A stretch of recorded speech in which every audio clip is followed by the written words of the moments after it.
Buenas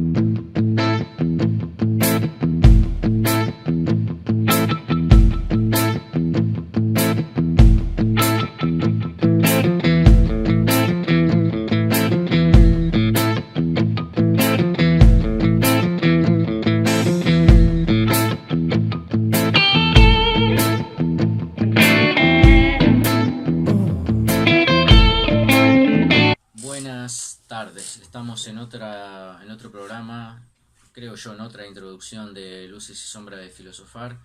Estamos acompañados de Julio Cano, Fabián Piñeiro y Edgar Fernández. Y en el programa anterior, lo que oficiaría de esta serie de introducciones donde estamos tratando de explicitar nuestras intenciones, las reglas del juego e intereses del programa. En la conversación anterior estuvimos hablando sobre todo a lo último de la reflexión, obviamente la reflexión filosófica y el diálogo. Así que podríamos retomar desde ese lugar, Julio.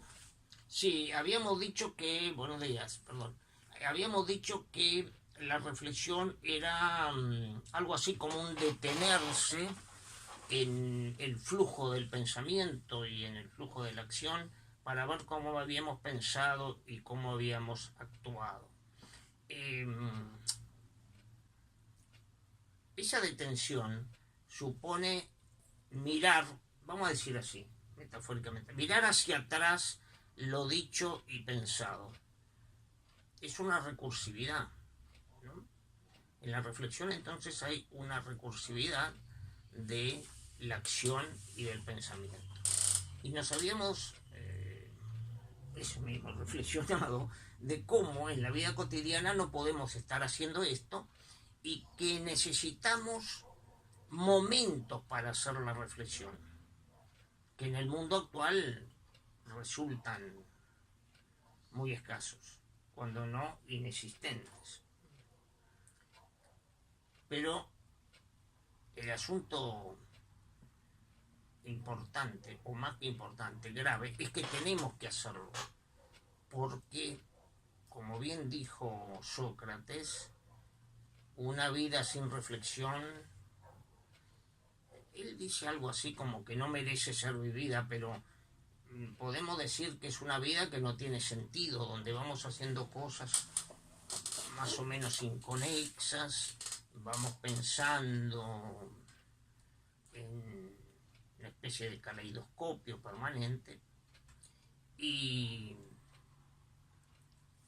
esto no es una buena vida. No quiero ser moralista con esto en el sentido de lo bueno como lo moralmente bueno, sino bueno en un sentido general, existencial, ¿no? Que abarque todo eso. De nuestra relación con la existencia, con el hecho de la existencia.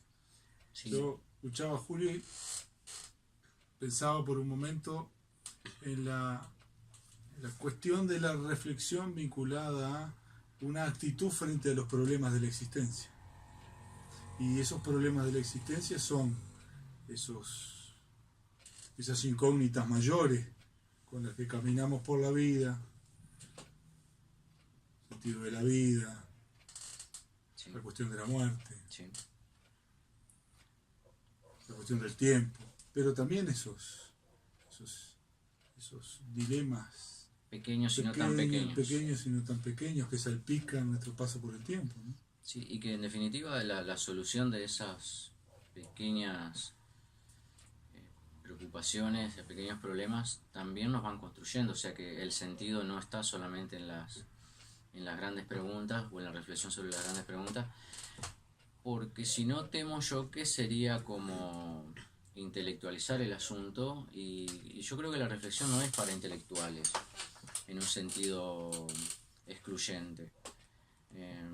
Yo creo que la reflexión es posible, y es posible en grados y con sus claroscuros para cualquier ser humano que pretenda vivir una vida bien vivida. Y bien vivida quiere decir como él quiere, por lo menos desde este lugar cultural, cuando uno piensa en una vida con sentido, en una vida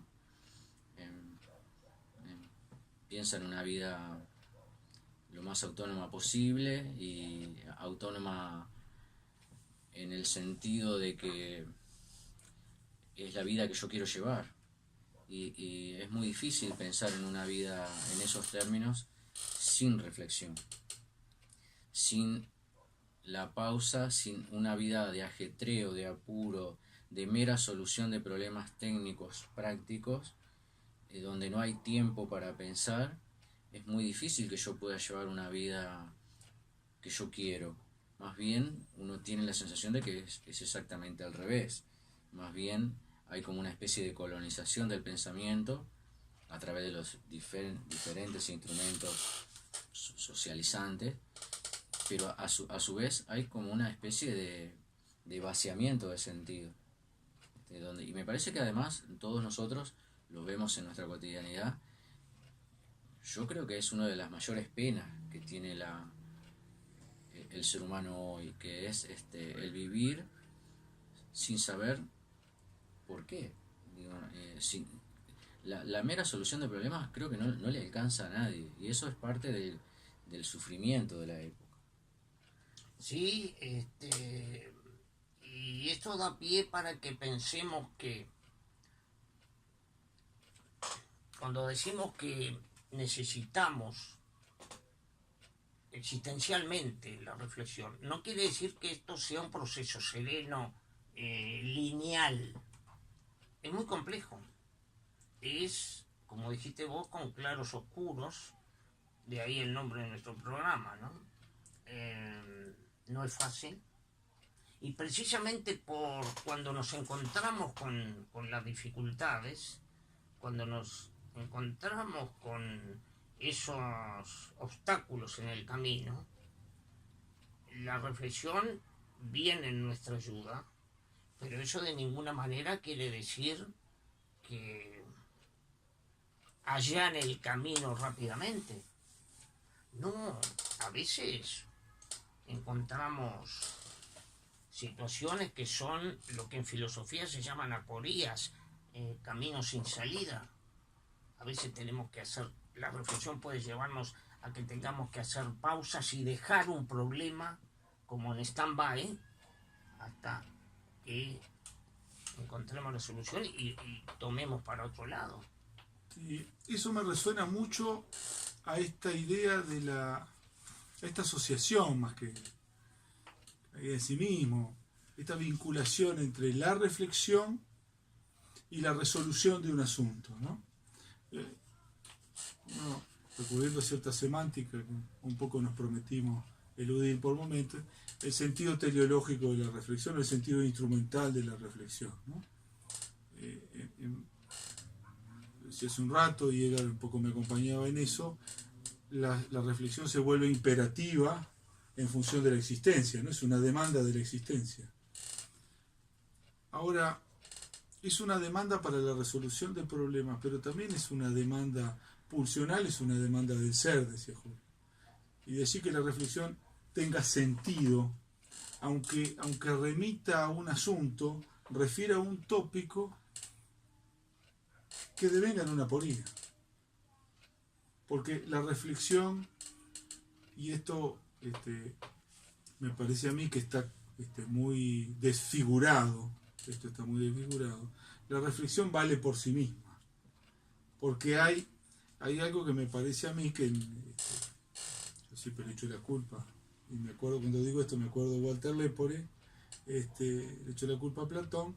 Hay una transfiguración de la noción de reflexión que la disocia del placer, ¿no? Esa palabra no apareció en eso que ustedes decían. A mí me parece que hay placer en la reflexión, y lo que uno a veces observa, y esto es bastante desgraciado, es esa pérdida de sentido del placer de la reflexión. Entonces, lo reflexivo aparece siempre ubicado en el territorio de lo árido, del trabajo.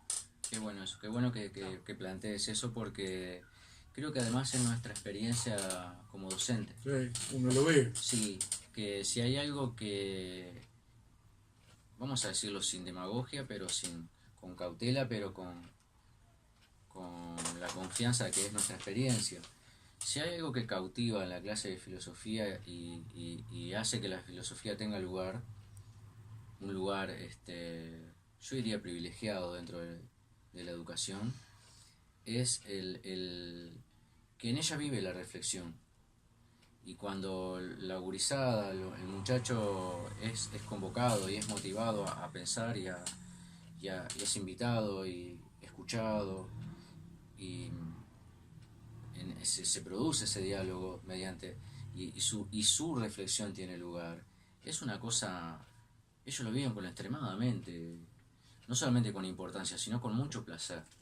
Cuando dicen, esto es así, entonces es ese darse cuenta, ¿no? Yo me acordaba de eso.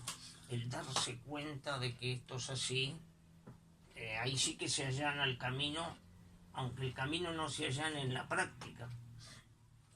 Después está lo otro de que las aporías llevan a cuestiones profundas con la reflexión. Ya que hablamos de Platón, él quería, y en un sentido para nada demagógico lo quería, ¿no? Quería que los filósofos fueran los gobernantes y viceversa, que los gobernantes fueran filósofos. Y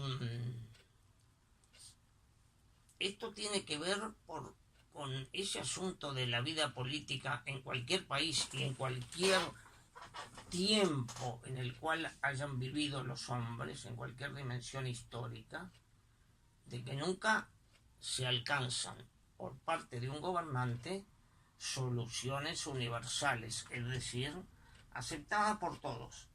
Bueno, puede ser que sean aceptadas por todos cuando yo soy un dictador, pero en una democracia, que era lo que estaba pensando Platón, por más que fuera la democracia deficiente de Grecia, que las mujeres no estaban, etcétera, por más que fuera eso, igual era una democracia, en un régimen así, donde todos opinan, aunque ese todo sea variable o muy acotado, no podés llegar a un acuerdo universal.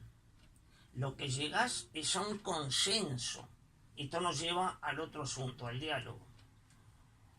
A través del diálogo podemos llegar a consensos. A acuerdos. Acuerdos, ¿no?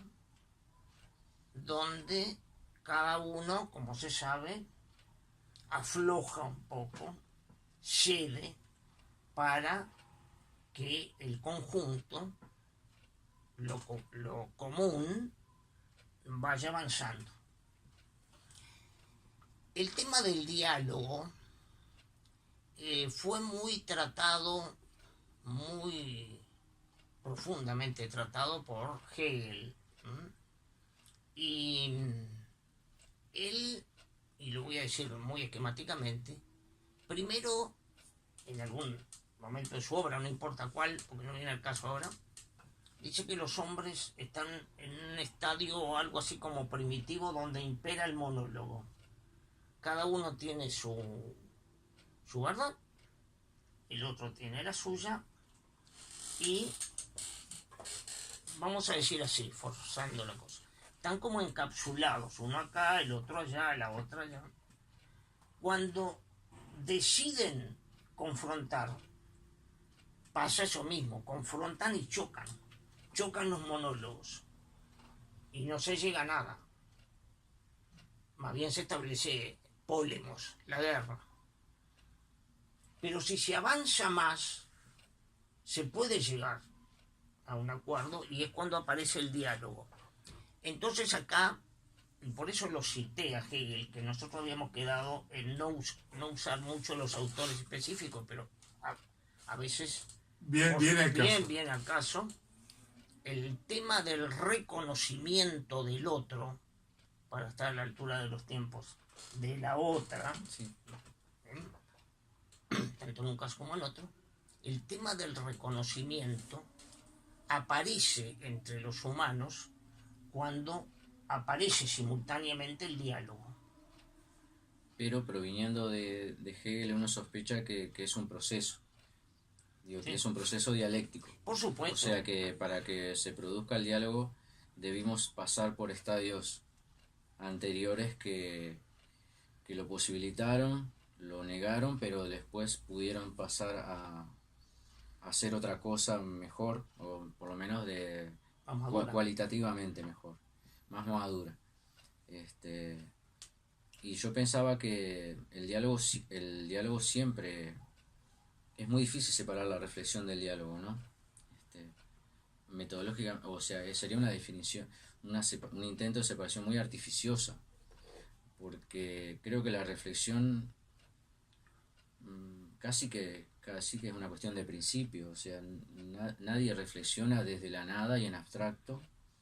Ni de un monólogo. Y desde un monólogo, o sea, digo, hay un diálogo interno, por lo menos, donde uno recibe aportes, es enseñado, le señalan sus posibles limitaciones y posibilidades también, o sea que la reflexión incluye indudablemente a los otros. No es posible la reflexión en el aislamiento, aunque sea un sujeto el que la lleve adelante, pero no es un sujeto, digámoslo así, solipsista o ontológicamente separado. Digo, eso sería una postura que yo por lo menos no comparto. Si somos seres sociales y eso ya de por sí implica un diálogo, ¿no? Sí, yo creo que hay una relación casi inescindible entre diálogo y reflexión. Esa relación es tan intensa que, lo voy a decir de forma mucho más prosaica y coloquial que Edgar, cuando reflexionamos, de alguna manera estamos hablando con nosotros mismos. Cuando estamos reflexionando solos, lo que hacemos, en definitiva, lo que uno percibe que hace, por lo menos lo que yo percibo que hago, es entablar un diálogo conmigo mismo. Eso da cuenta de esa asociación inescindible entre el diálogo y la reflexión, que me parece a mí que es la relación inescindible entre pensamiento y lenguaje, que eso daría para otros programas. Ahora, hay algo que planteaba Julio, que es central, que remite, que es central al diálogo, que es central a la reflexión y que remite a la naturaleza eminentemente colectiva de mi yo. Mi yo no está solo en tanto para ser yo mismo, para constituirme yo mismo, requiero del pensamiento, y el pensamiento es, si quiere, inimaginable para un yo exclusivo. Se piensa siempre con otro, ¿no? No hay lenguaje privado, dijo uno. No hay lenguaje privado. Yo siempre pongo este ejemplo un poco tonto, si se quieren, en aula cuando pretendo instalar algún análisis sobre cuestiones que por lo menos se acercan a la epistemología, ¿no? Si uno ve un fenómeno extraño, percibe una sensación extraña y está con alguien, lo primero que hace es alertar al que está al lado o preguntarle al que está al lado si está percibiendo lo mismo, ¿no? Porque al recibir eso nos acercamos a un sentido mínimo de objetividad o intersubjetividad o lo que fuere. Es decir, en la mecánica, en la dinámica del pensamiento, en la dinámica que desarrollamos para definirnos nosotros como tal, necesitamos del otro, ¿no? Pensando en Hegel en eso del autorreconocimiento mutuo de dos sujetos, ¿no? Sí, y por si alguno todavía está pensando que esto es haberse ido a un terreno abstracto, en cuanto abstracto quiere decir separado, vean la falta de diálogo que hay ahora en la situación en Venezuela y la falta de diálogo que hay en otros países, y cómo eso es terrible, porque esa negación del otro implica un acto de violencia. Sí, implica la negación de lo que uno es, así nomás. Sí. No solamente negamos al otro, sino que nos negamos a nosotros mismos, en el mismo acto, ¿no? Sí. Muy bien. Parece que vamos a ir terminando por lo que nos habíamos propuesto, ¿no? Queda para una tercera situación ver desde dónde hablamos, cuál es nuestro espacio-tiempo específico desde el cual nos comunicamos con ustedes. Y a mí me gustaría conectar ese donde hablamos, lo que yo me gusta decir son los límites del diálogo. Bien. Muy bien. Bueno, buenas tardes. Buenas tardes.